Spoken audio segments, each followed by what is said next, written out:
everyone and welcome to The Digital Freelancer. I am Akshdeep Kaur.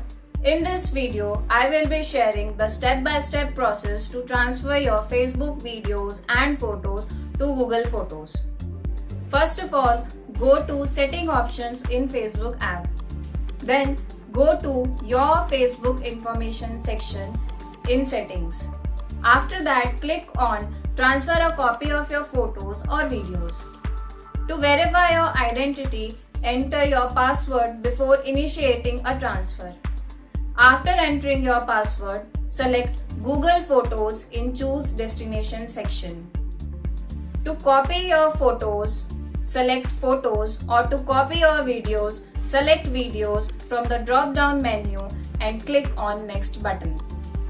After clicking on Next button, sign into your Google account to authenticate. After authenticating, click Confirm Transfer on Facebook to start the transfer. Facebook will send a notification once the transfer is completed. That's it, guys. So this is the process of transferring your Facebook photos and videos to Google Photos. If you find this video helpful, do like, comment and share. Don't forget to subscribe to our channel.